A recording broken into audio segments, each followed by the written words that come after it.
She moved quietly through the building, same as always, same hallway, same mop, same silence. No one noticed her, at least not until that morning. A senior executive was panicking, struggling to communicate with a foreign client in the boardroom. No interpreter, no plan B. The meeting was falling apart fast. Then came a voice. Calm, precise, from the janitor. She spoke in fluent French, then Turkish, then Arabic. Heads turned, mouths opened, and just when everyone thought they'd heard it all, she switched effortlessly into Russian. Conversation stopped. Even the CEO, known for never blinking under pressure, stood completely still. In a matter of seconds, the woman they barely acknowledged had taken control of the room with nothing but words. 17 languages, zero hesitation. And the CEO? He didn't ask her to finish her shift. He did something that no one in that building, not even her, could have predicted. Before we go on, like this video and hit that subscribe button if you believe hidden brilliance deserves to be seen. Tell us in the comments, what country are you watching from? Have you ever been overlooked, underestimated, or silenced at work? Share your story below. If you stand against prejudice and injustice, type enough in the comments and share this video because this story is just getting started. Her name was Amal Suleiman. She started her shift at 6 p.m., just as the office lights dimmed and most of the staff headed home. She didn't speak much. She didn't have to. People barely looked her way. To them, she was the woman with the blue janitor's uniform and the navy scarf tied neatly over her hair. The one who wheeled the mop bucket down the hall and emptied trash cans with a quiet grace. She moved quickly, efficiently, like she was trying not to be in anyone's way. And most nights, nobody spoke to her beyond the occasional distracted thank you. But even that was rare. Some of them never even bothered to make eye contact. They didn't see the woman who held a PhD in linguistics. They didn't see the former university professor who once taught courses on phonetic structure and historical syntax. They didn't know she had stood before packed lecture halls in Damascus before war tore her life apart. At Larkridge Tech, she was just the cleaning lady. To the white junior associate who always tossed his coffee cup in the corner without looking, she didn't exist. To the HR director who avoided the break room whenever Amal was wiping down tables, she was just part of the background. But Amal had learned to keep her head down, not just because of the uniform, but because of the looks, the kind that followed her scarf, the kind that said you're not from here before a word was even exchanged. One woman once said loudly, at a team lunch, I wonder what kind of background check they do on janitors these days.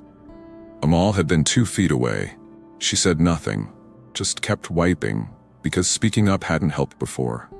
She and her family had arrived in Atlanta nearly 3 years ago after fleeing Syria. Her husband had been an engineer. He died crossing the Mediterranean. She never spoke of that night. Her 2 children, Layla and Noor, were now in school, adjusting to American life with a mixture of fear and ambition. Amal took the cleaning job because it was the first one that said yes. Her degrees didn't transfer. Her accent worked against her. Her name made hiring managers pause during interviews, and not in a good way. She applied to dozens of jobs in education and translation. Not one called her back. The manager at the cleaning agency didn't care where she was from, what she had studied, or how many languages she spoke. He just wanted the bins emptied on time and the floors to shine. And so Amal showed up every night for the past 14 months. She watched executives pass her in expensive shoes, never saying a word. She listened to loud office conversations about business trips to Dubai and cultural campaigns in Europe, knowing she could speak to every one of those regions in their own language. But no one asked. And when she did speak, it was in clipped English. Careful, measured, accented, though clear. Still, some made assumptions. One intern joked near her once, bet she only knows 2 English words, trash and mop. Amal didn't flinch, but inside she remembered. She remembered every syllable. Because when you're brown, a woman, foreign, and wearing a headscarf in a white corporate space, you don't get to speak up, not without consequences. So she swept, she scrubbed, she stayed silent. But silence doesn't mean absence. And on one seemingly ordinary Thursday morning, Amal finally spoke. Not in English, not to clean, but to correct a room full of people who had underestimated her for far too long. And in that moment, they all listened. They had no choice. It was supposed to be a routine meeting. A potential international client from Morocco had flown in to tour Larkridge Tech's headquarters. He was part of a billion-dollar development group looking to partner on cross-border sustainability projects. A huge deal for the company. But something was wrong. He had arrived an hour early. No translator was present. The executive team wasn't prepared. And worse, no one spoke Arabic. The client grew visibly frustrated as he tried to explain a security concern at the front desk. The receptionist panicked. Two junior managers fumbled through a translation app, mispronouncing simple phrases. The situation escalated quickly. Voices were raised. Embarrassment spread across the lobby. And that's when Amal Suleiman walked by. She had just emptied the bins on the second floor. Her mop bucket squeaked across the marble floor as she approached, slowing slightly at the commotion, but not stopping. One of the executives muttered sarcastically, "Great, now the janitor's in the way." The receptionist looked up desperate and blurted out, "Does anyone speak Arabic?" Without hesitation, Amal stepped forward. Her voice was calm, steady. "Sabah al-Khair, kaifa yumkinuni al-musada?" Good morning. "How can I help you?" The Moroccan client's eyes lit up. Relief washed over his face. He smiled and began speaking at full speed. Amal nodded as he spoke, listening carefully, then turned to the stunned receptionist and translated everything clearly, without a pause. Everyone stared. A few employees looked at each other, unsure what to say. A low murmur began to build. And Amal wasn't done. As another executive stepped in, this one from the company's European partner group, he tried to speak in broken English.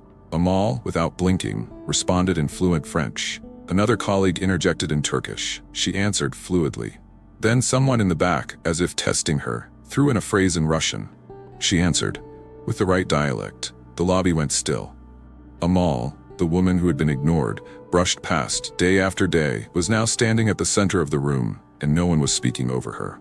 She had control, not through force, not through authority, but through something far more undeniable: fluency, intellect, command.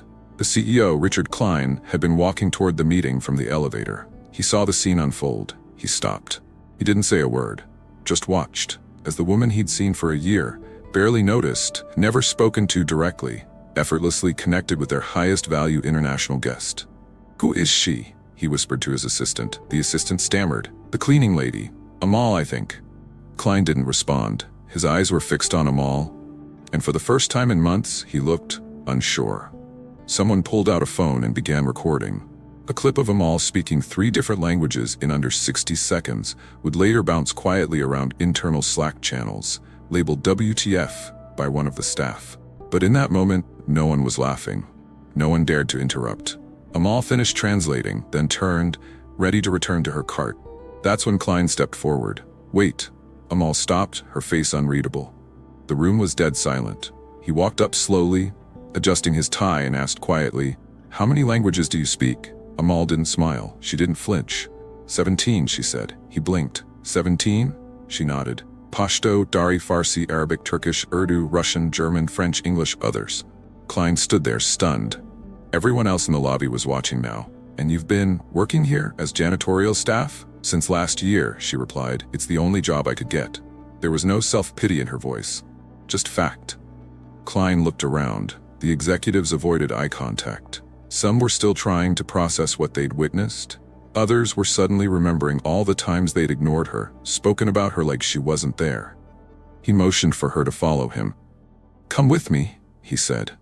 And without another word, Amal left her mop bucket behind and walked with the CEO down the hallway, past the same desks, the same people, the same faces that had looked through her for over a year. Only now, they were watching, because they had no choice. When the CEO closed the door behind them, Amal didn't speak first. She stood still in the middle of his office, her hands loosely folded in front of her, her eyes scanning the walls lined with plaques, glossy partnership photos, and framed quotes about leadership. He gestured to a seat. She declined. "Tell me who you are," he said. Amal hesitated. Her gaze didn't drop, but her shoulders did. "I clean floors," she answered quietly. Klein shook his head. "No," he said. "Who are you?" There was a long silence. She looked at the floor, then back up. And then, finally, Amal spoke. She had grown up in Damascus, in a family of scholars. Her father had been a diplomat, fluent in 7 languages. Her mother, a literature professor. Her home was filled with books, recordings, and arguments about grammar over dinner. By the time she was 16, Amal could translate conversations in Arabic, French, and English without missing a beat. She pursued linguistics at the university, graduating top of her class, and later earned a master's degree in applied phonetics. Eventually, she became a lecturer, teaching language acquisition and comparative syntax. Her specialty wasn't just in speaking languages, it was in understanding their soul, how language carried not just words, but identity, culture, memory. She traveled across Europe with research grants. She consulted with international NGOs. She even translated for UN peacekeeping missions in Syria during her late 20s. Her lectures were once published in Oxford's Linguistics Review. Then the war came. When it started, they stayed. Too long. She had a husband, Fahad, and 2 children, Layla just 11 and Noor only 5. Fahad was an engineer, running projects across northern Syria. He believed in rebuilding from within, but they were targeted. His company was accused of cooperating with foreign agencies. Their home was ransacked. One night, as they fled across the Lebanese border in a crowded truck, gunmen intercepted them. Fahad didn't make it. She didn't go into detail. She didn't need to. Her voice went quiet for a moment. We made it to Jordan, then Turkey, then, finally, Atlanta. The US offered her and her children asylum, but survival came at a cost. The university laughed at her credentials. We don't recognize these degrees, they told her, but you can start over. Maybe do community college. That would help. Start over. At 44, after losing everything, she applied to over 30 roles: translator, interpreter, bilingual tutor. Nothing.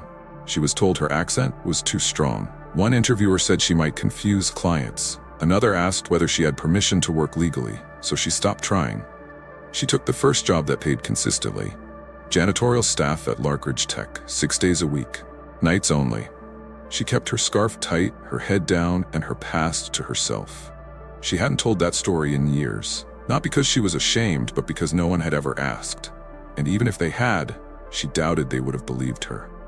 Who believes the woman scrubbing the floor was once a published academic?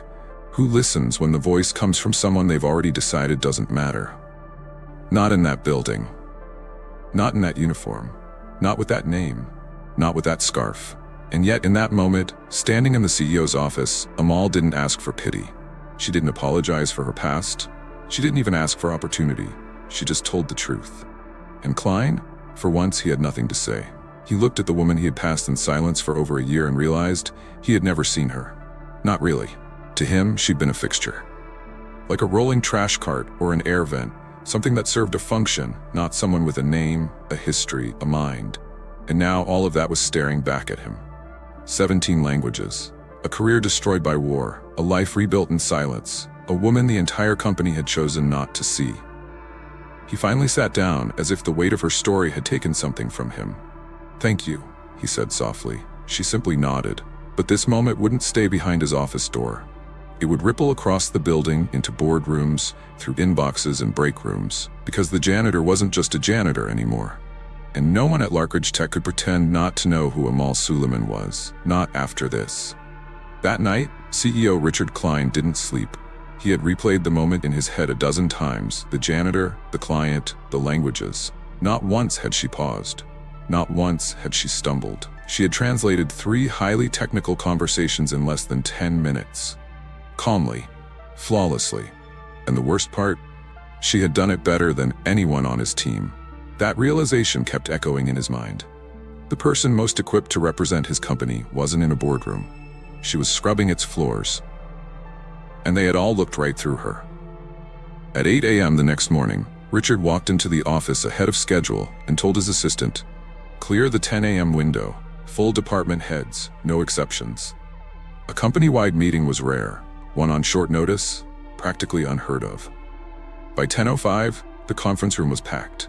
Faces were tense. People exchanged glances. Rumors had already begun swirling from the clip that had been shared around. Amal speaking Russian in the lobby, the CEO walking her away like a VIP. Richard stepped up to the front of the room. No PowerPoint. No opening joke. He simply looked around the room and said, "We've made a mistake." Silence. Not just once, repeatedly. Every day, we've walked past someone with more experience, more intelligence, and more value than most of us sitting in this room. And we did it because of a uniform. The staff stared, some frozen, others uncomfortable. Then, without preamble, he said, Please welcome Amal Suleiman. The room turned. Amal entered slowly, still in her uniform, still wearing her scarf. She didn't smile. She didn't wave. She just stood beside the CEO. Amal, we have an international investor visiting this afternoon. They speak primarily Turkish and French. Would you be willing to help us navigate the meeting? She nodded once. No drama, no flourish. The room was still unsure. At 1 p.m. the client arrived. Amal translated every question, every cultural cue, every financial term, without notes. The client visibly relaxed within minutes. The deal, which had been shaky, was now moving forward.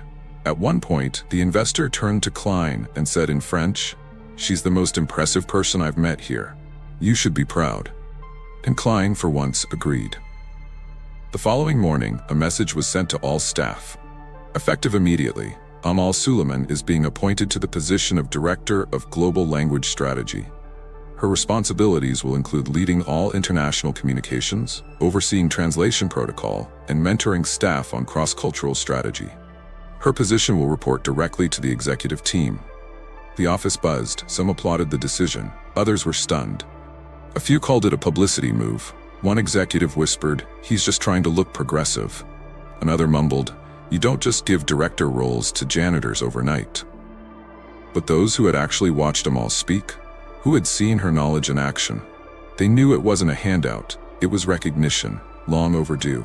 Let's pause here. Because moments like this, where the ignored become undeniable, don't happen by accident. And they don't happen often. This wasn't about kindness. This wasn't a feel-good gesture from a CEO trying to win diversity points. This was a system being shaken by the truth it had refused to acknowledge, that racism and class bias had allowed an entire company to walk past brilliance every single day. To look at a woman in a scarf and decide she can't be more than the cleaning lady.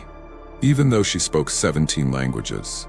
Even though she could walk into any embassy and translate with ease. Even though she had once trained diplomats in how to decode tone and intent through syntax alone. The applause during that announcement wasn't uniform. Some clapped out of genuine awe, others out of peer pressure. But everyone felt something shift. Because now Amal wasn't invisible. Now they had to see her. Klein offered her an executive office that afternoon. She declined. "For now," she said, "I'd like to keep my old shift until I finish training someone to replace me properly." He nodded, because power, for Amal, had never been about position. It was about presence. In the days that followed, people began to speak to her differently. Some offered apologies. Some avoided eye contact even more than before.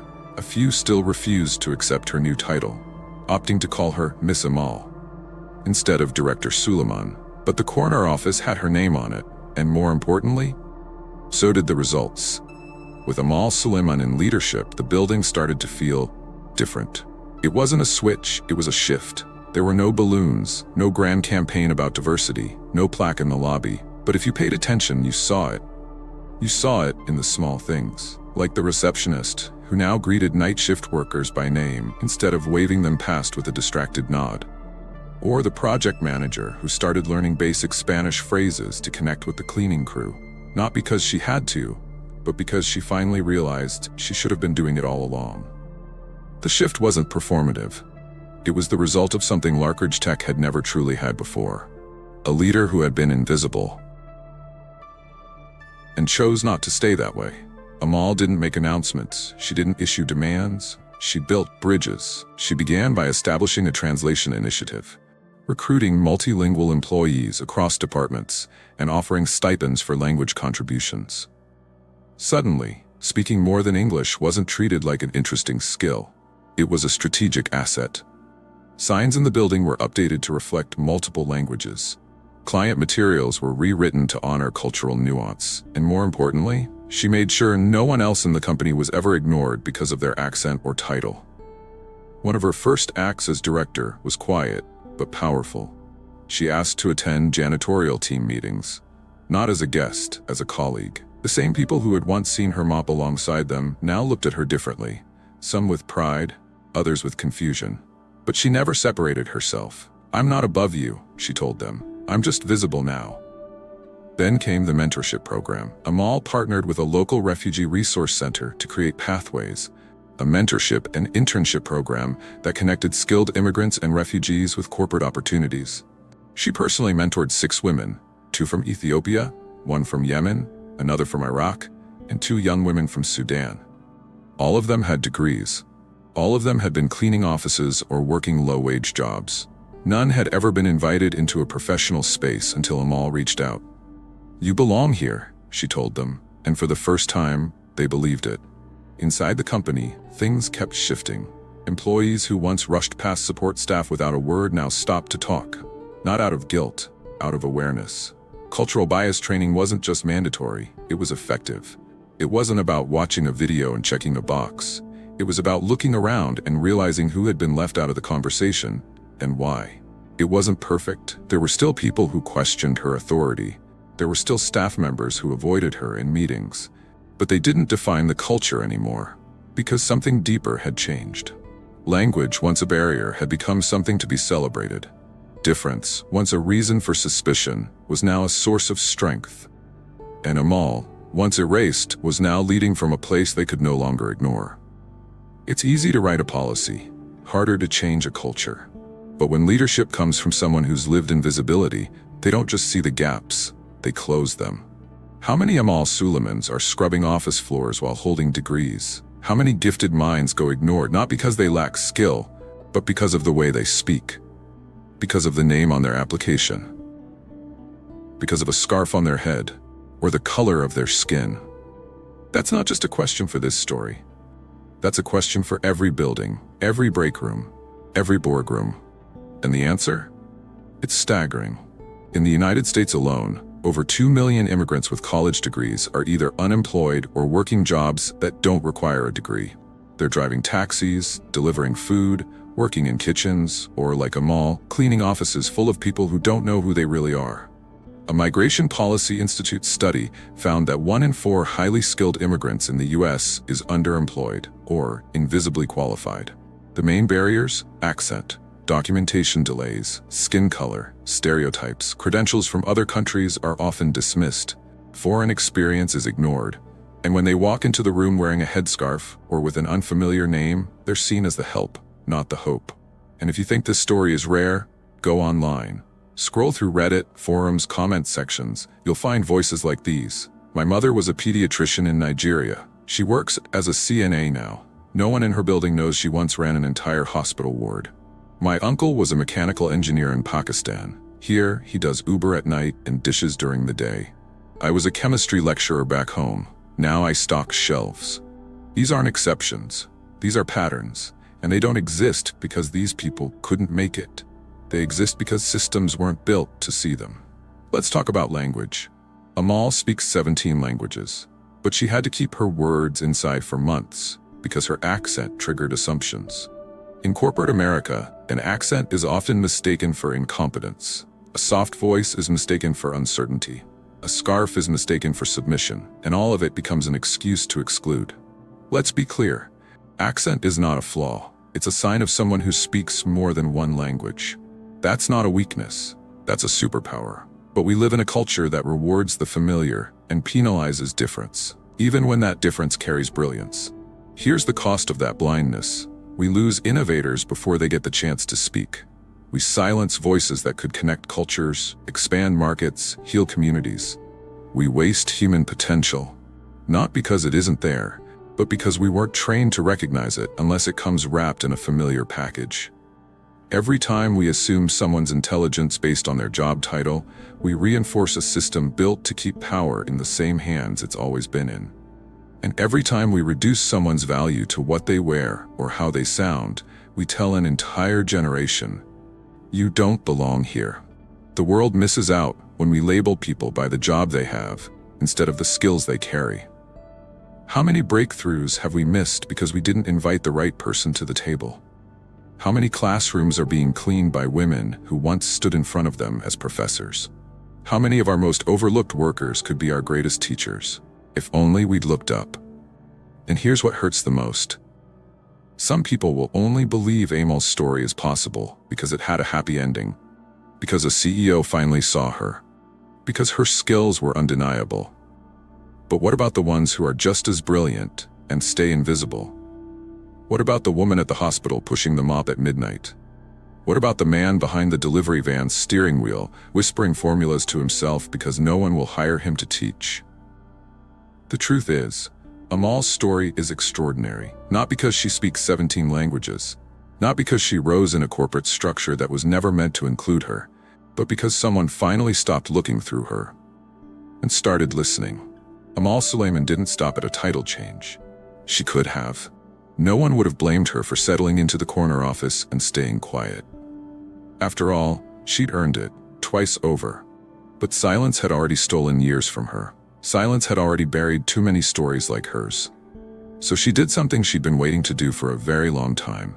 She began telling other people's stories, not in a memoir, not on a stage, but through something more intimate, more accessible, a podcast. She called it Languages of the Soul, a platform where immigrants, refugees, and underappreciated workers could share the truths the world often silenced, about what they knew, what they'd sacrificed, and what they still hoped for.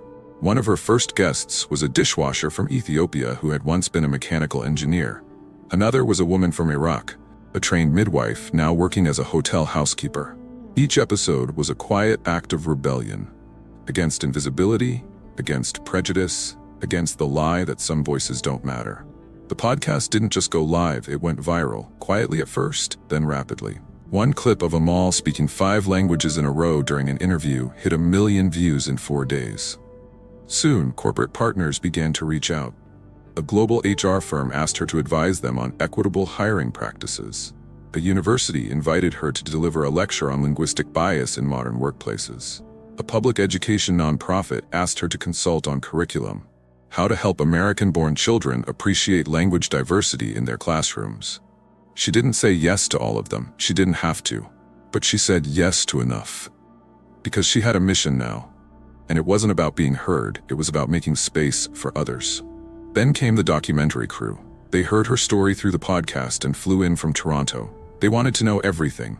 Her life in Syria, her days as a lecturer, the refugee camps, the silence, the mop, the moment in the lobby, and the day it all changed. Amal agreed, on one condition. "You don't tell the story of a janitor who got lucky," she said. "You tell the story of a system that never asked who I was in the first place." And that's the truth, isn't it? Amal didn't become brilliant the moment someone noticed her. She didn't suddenly become valuable when she was given a title. She was always that woman. The room just finally stopped ignoring her. She began speaking at international education summits, highlighting the gap between what immigrants bring and what the world lets them show. She shared stats. But more than that, she shared names, faces, lives that were real, relatable, buried behind uniforms. And the crowd listened, because she didn't ask for sympathy, she asked for awareness. Back at Larkridge Tech, her legacy wasn't just in policies or programs, it was in how people spoke differently now, in how interns were asked about their languages, not just their schools, in how the night shift team was invited to company picnics, for the first time in company history, in how executives started checking their assumptions at the door, from unseen to unstoppable, not because someone gave Amal a voice, but because she used the one she always had. And when she did, the whole room had to listen. Amal Suleiman didn't fight for power, she didn't demand a platform. She didn't raise her voice to prove her worth. She simply spoke. And in doing so, she reminded an entire company that language isn't just communication. It's identity, it's history, it's resilience. 17 languages carried not just words, but every room she had once walked into, every place she'd been pushed out of, every version of herself that the world had tried to erase. In her silence, people assumed she had nothing to say. In her accent, they assumed she couldn't lead. In her scarf, they saw a stranger, until she spoke and made them listen. She didn't look powerful, until she spoke. And maybe that's the lesson. Power doesn't always wear a title. Wisdom doesn't always come with recognition. And dignity doesn't disappear just because someone is cleaning your trash. Sometimes the most powerful voice in the room is the one that's been ignored the longest. But the moment you hear it, really hear it, everything shifts. So now we turn to you. Have you ever met someone whose story changed the way you see the world? Someone who was underestimated because of how they looked, where they came from, or what others assumed they couldn't do. Drop their story in the comments. We want to hear it. We want to learn from it. And if you believe stories like Amal's deserve to be seen and heard, like this video and hit that subscribe button right now. This isn't just a story about one woman, it's a reflection of what's broken and what still can be fixed. Type enough in the comments if you believe in equity, dignity, and second chances. And tell us, what country are you watching from? We want to see how far these stories reach. And finally, share this video with a friend, a coworker, a stranger, because you never know who might need to hear this today. And because for every Amal we celebrate, there are thousands more waiting to be seen. This is Echoes of Hope Stories HQ, where voices like hers aren't just heard, they're amplified. And if you're still watching, you're part of that. We'll see you next time.